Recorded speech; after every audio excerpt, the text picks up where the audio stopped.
우리 308장 찬송하십시다. 찬송가 308장.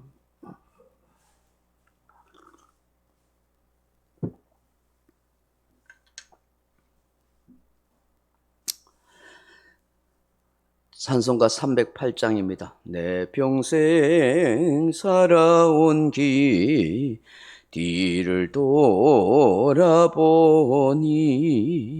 걸음마다 자옥마다 모두 죄뿐입니다.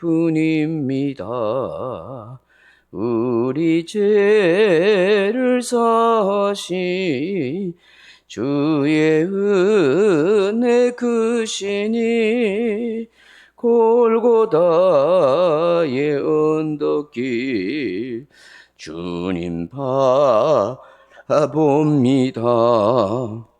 나같이 못난 인간 주님께서 살리려 하늘나라 영광 보자 모두 버리시었네.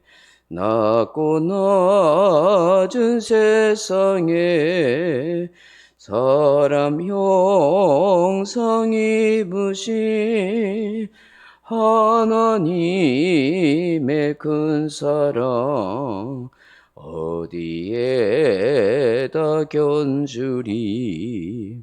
예수님 나의 주님 사랑의 주 하나님 이제 나는 예수님만 높이면서 살겠네. 나의 남은 인생을 주와 동행하면서 주님 사랑 전하며 말씀 따라 살겠네. 아멘. 하나님 말씀은 요한복음 6장 41절에서 46절 말씀까지 같이 읽으십시다. 요한복음 6장 41절에서 46절 말씀입니다. 자기가 하늘에서 내려온 떡이라 하심으로 유대인이 예수에 대하여 수군거려 이르되 이는 요셉의 아들 예수가 아니냐. 그 부모를 우리가 아는데 자기가 지금 어찌하여 하늘에서 내려왔다 하느냐. 예수께서 대답하여 이르시되 너희는 서로 수군거리지 말라. 나를 보내신 아버지께서 이끌지 아니하시면 아무도 내게 올 수 없으니 오는 그를 내가 마지막 날에 다시 살리리라. 선지자의 글에 그들이 다 하나님의 가르치심을 받으리라 기록되었은즉 아버지께 듣고 배운 사람마다 내게로 오느니라. 이는 아버지를 본 자가 있다는 것이 아니니라. 오직 하나님에게서 온 자만 아버지를 보았느니라. 아멘. 사랑하는 성도 여러분, 그 어떤 사람이 이 개를 키우고 있었는데 어느 날 집에 들어가니까 그의 아내가 피투성이가 된 채로 죽어 있었던 것입니다. 너무 놀라고 충격을 받았는데 마침 자기가 키우던 개가 피투성인 채로 거실로 들어오는 것입니다. 그래서 너무 화가 난 끝에 자기 집에 있던 엽총을 꺼내 가지고 와서 그 개를 쏴 죽인 것입니다. 그런데 비극적이게도 그 개를 죽이고 난 뒤에 다른 방에 가보니까 큰 멧돼지가 죽어 있었던 것입니다. 자기 아내를 죽게 한 것은 자기가 키우던 그 개가 아니라 바로 산에서 내려왔던 그 멧돼지였습니다. 이게 미국에서 있었던 일화인데요. 이 멧돼지가 이 주인의 아내를 이렇게 죽이는 걸 보고 그 집에서 키우고 있던 개가 그 멧돼지와 함께 그야말로 피투성능이 나도록 싸운 거예요. 개가. 이 주인의 아내뿐만 아니라 그 옆에 작은 아기가 있었는데 아기까지 해칠까 싶어가지고 이 개가 그냥 그 멧돼지와 피투성이 날 쪽으로 싸우는 거예요. 그 멧돼지가 죽어 있었고 개도 막 그 멧돼지가 싸우다 보니까 거의 뭐 죽을 지경 정도는 피투성이가 나서 그러는 거예요. 그 주인 소리가 나니까 그 피 흘린 채로 그렇게 이렇게 나왔는데 이 주인은 밖에 출타했다가 들어와 보니까 아내가 피 흘려 죽어 있는데 너무 놀래 있는데 개가 나오니까 자기가 키우던 개가 자기 아내를 죽인 줄로 오해를 한 겁니다. 오해를. 그래서 화가 나가지고 엽총으로 그 개를 죽였는데 알고 보니까 아니더라는 거예요. 그 개가 멧돼지가 죽였는데 그 멧돼지를 이 개가 그냥 싸우다가 그렇게 된 거예요. 그 개는 자기 주인집에 그 아기를 살리기 위해서 지키기 위해서 그냥 목숨 걸고 싸웠던 것이죠. 그래서 그걸 이제 이 주인은 오해를 한 거예요. 그 상황을 보고 너무 놀란 나머지 그러니까 얼마나 그게 마음이 아팠겠어요. 이 개가 이 충성스러운 개가 우리 아이를 지켜줬는데 비록 아내는 이 멧돼지가 갑자기 달려들어서 그렇게 죽였지만 아이를 지켰다는 것에 대한 굉장한 미안함과 자책감과 또 그 개에 대한 고마움을 가지게 됐대요. 그 미국에서 일어났던 어떤 일화인 것 같아요.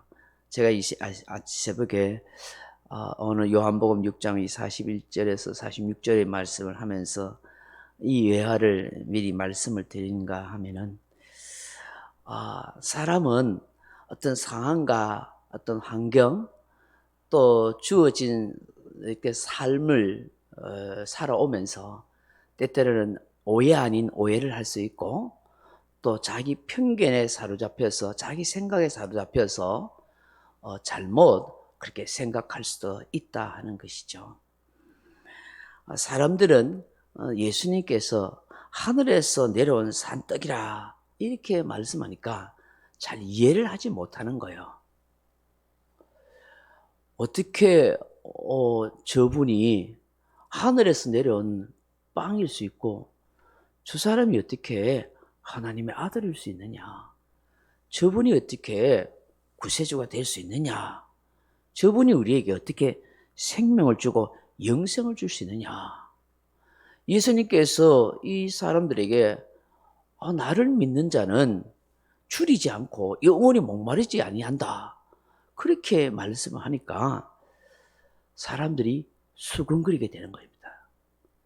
그럼 본문에 보시면 뭐라고 이야기하냐면 저 예수 저 요셉 아들 아니야? 저 부모 우리가 다 아는데 그런데 자기가 하늘에서 내려온 살아있는 떡이라고 생명의 양식이라 하네. 그런 얘기를 서로 막 수근거리는 거예요. 그리고 막 온갖 비난과 비방을 하고 그렇게 이야기하죠. 예수님에 대해서 정확하게 모르니까 오해를 하는 거예요. 오해를 하니까 예수님을 비난하고 비방하고 수근거리고 그렇게 있는 거예요. 그게 왜냐하면 자기가 살아온 삶의 환경과 또 가지고 있는 편견들과 그런 것들이 예수님을 똑바로 볼 수 있는, 예수님을 깨우칠 수 있는 그런 지혜를 가질 수가 없더라 하는 것입니다. 이들은 예수님에 대해서 혈육적인 관계만 생각하지 목수의 아들일 뿐이라고만 생각하지 불신앙의 안경을 끼고서 주님의 가르침을 자꾸 거부하려고만 할 뿐이지 정말 수용할 수 있는 그런 마음을 가질 수 없더라는 것입니다. 그럼 오늘 본문에 보시면은 여러분 한번 43절 보십시오. 42절 한번 보십시오. 요한복음 6장 42절입니다. 이르되 이는 요셉의 아들 예수가 아니냐? 그 부모를 우리가 아는데 자기가 지금 어찌하여 하늘에서 내려왔다 하느냐? 43절에요. 예수께서 대답하여 이르시되 너희는 서로 수근거리지 말라. 수근거리지 말라. 지금 이 사람들이 수근거리는 이 얘기는 뭐냐 하면 그 부모를 너무 잘 알고 있고 예수가 어떻게 자라왔는지 우리가 너무 잘 알고 있다. 그런데 저가 어떻게 하늘에서 내려왔다 하는 거야? 저가 어떻게 메시아라고 그러는 거야? 무슨 우리에게 생명을 주고 우리의 영혼을 목마르지 않게 한다는 거야?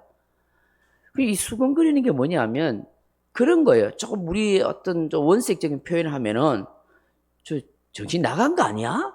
이런 표현이에요. 돌았나? 별별 소리, 희한한 소리 다 하고 있네?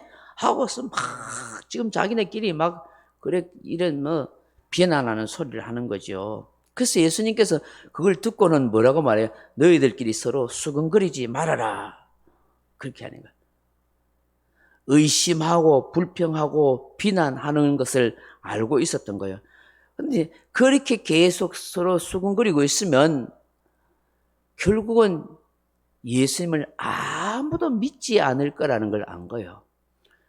그 중에 한 사람이라도 정말 예수님에 대해서 알고 싶고 믿고 싶었는데 막 부정적인 비난하는 얘기하면은 그 믿고 싶은 사람도 마음이 싹 가실 수 있다는 걸 아시는 거예요. 그래서 예수님께서 수근거리지 말아라 하고 이야기하는 거예요. 여기 수근거린다는 것이 굉장히 중요한 단어예요. 굉장히 우리가 신앙생활하면서 조심해야 할 단어인 거예요. 왜냐하면 이게 불신앙을 조성할 수 있고 악영향을 끼칠 수 있기 때문에요. 이건 우리가 알다시피 과일 상자에 과일 하나가 썩기만 해도요, 가만히 놔두면 그 전체가 다 썩어버리게 되는 거예요. 그 정도로 여러분 이 부정적인 말은 굉장히 영향이 큽니다. 예수님께서 수근거리려 하지 마라 하는 것은 부정적인 영향을 사람들에게 전부 다 그렇게 전이시킬 수 있기 때문에 하지 말아라는 거예요. 여러분 교회들마다 이 수근거리는 것 죄 때문에 엄청 어려움을 겪고 있어요.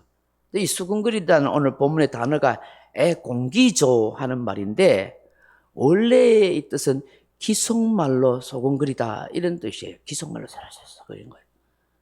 이게 또 어원을 살펴보니까 비둘기 울음소리에서 유래한 동사래요. 비둘기 울음소리에서. 근데 뜻은 이런 거예요. 불평하다, 불만을 제기하다, 중상모략하다, 비방하다. 그러니까 악에 찬 모의나 비방하는 것을 말하는 거예요. 이 단어가 사실은 불신앙을 야기하는 단어인 거예요.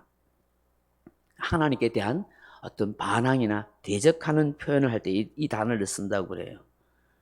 그래서 성경에서는 수군그림을 중상모략하는 죄악으로 그렇게 규정하고 있는 것이죠. 예수님께서 이걸 아신 거예요. 저들뿐만 아니라 제자들까지에도 악영향을 끼칠 수 있다는 것을 주님은 아셨어요. 나중에 우리가 요한복음 6장을 좀 보겠지만 결국 이 일 때문에 수군거리는 것 때문에 많은 사람들이 떠나가 버려요. 예수님을.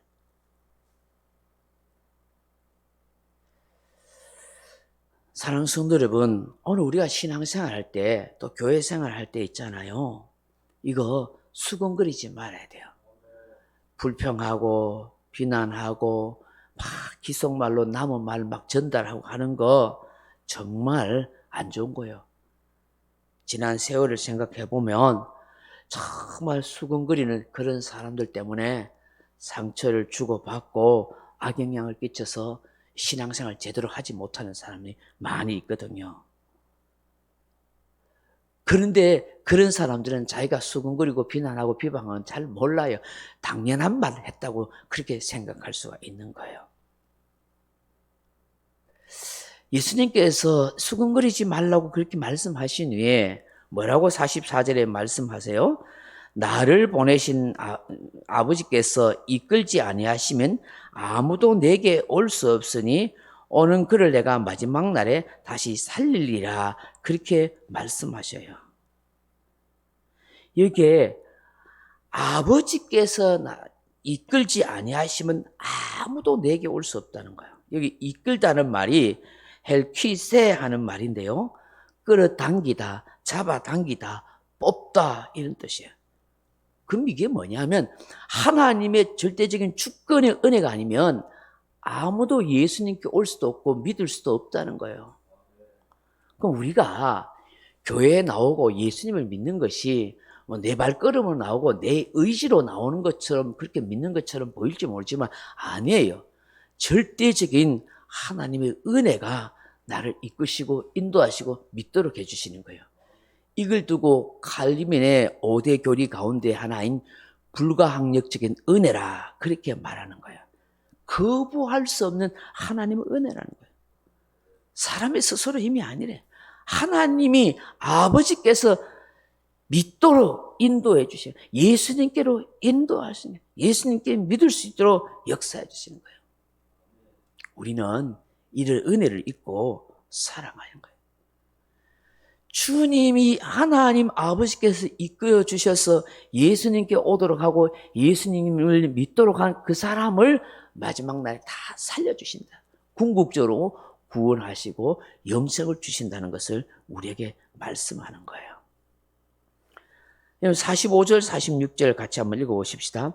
선지자의 글에 그들이 다 하나님의 가르치심을 받으리라 기록되었은즉 아버지께 듣고 배운 사람마다 내게로 오느니라. 이는 아버지를 본 자가 있다는 것이 아니니라. 오직 하나님에게서 온 자만 아버지를 보았느니라. 아멘. 이 말씀을 문자 그대로 하면 좀 어려운 얘기예요. 아버지, 선지자 글 통해서 하나님의 가르치심을 받았다. 또 아버지께 듣고 배운 사람이다 라고 말해요. 우리 하나님 아버지께 어떻게 직접 듣고 배웠겠어요?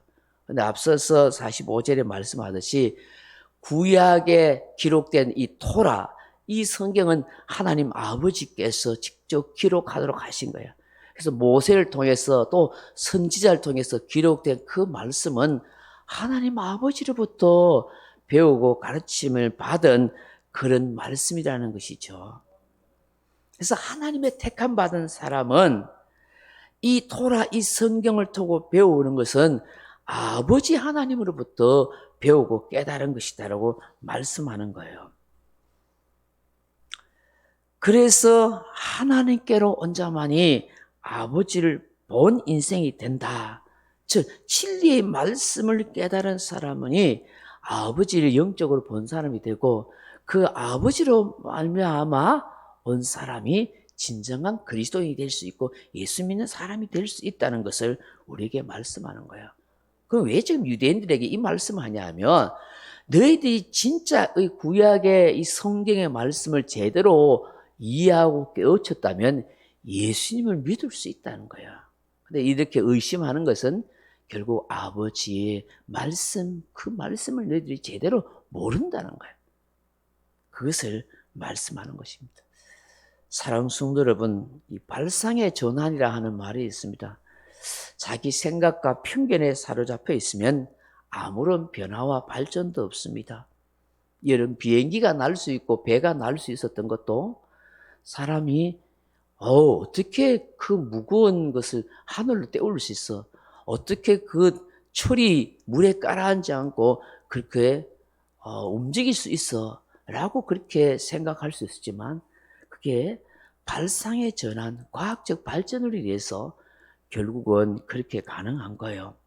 여러분, 영적 세계, 신앙의 세계도 마찬가지예요. 예수님을 바라보는 시각도 마찬가지인 거예요. 우리가 가지고 있는 어떤 잘못된 생각, 편견들이 있으면 진리를 제대로 깨우칠 수 없고 예수님이 하시는 말씀을 제대로 수용하거나 받아들일 수가 없다 하는 것입니다. 오늘 이 새벽에 이 말씀들을 다시 한번 묵상하면서 주님, 내가 가지고 있는 어떤 신앙적, 어떤 영적 편견을 내려놓고 성경을 제대로 볼 수 있는 영적인 눈이 열릴 수 있도록 도와주옵소서. 주님, 오늘 말씀처럼 수근거리는 그런 어리석은 죄, 부정적인 말 하지 않도록 하나님께서 우리의 마음을 붙들어 주소서. 세 번째, 하나님의 은혜를 잊고 사는 진정한 택한 백성이 될 수 있도록 역사하여 주옵소서. 그렇게 기도하는 저와 여러분 되기를 주님의 이름으로 축원합니다. 우리 같이 한번 명령과 선포 따라합니다. 1. 나는 주님의 은혜로 모든 일에 날마다 점점 더 좋아지고 있다. 나는 오늘부터 다른 사람을 비난 원망하거나 비판 판단 정죄하지 않겠습니다. 나는 하나님 다음으로 나를 사랑한다. 나는 나를 사랑한다. 교만은 독약이다. 그 어떤 경우에도 감사합니다. 나는 내 안에 살아계신 예수님 때문에 행복하다. 있을지어다 그대로 되니라. 좋았더라. 아멘. 각자 기도하시다가 돌아가시기 바랍니다.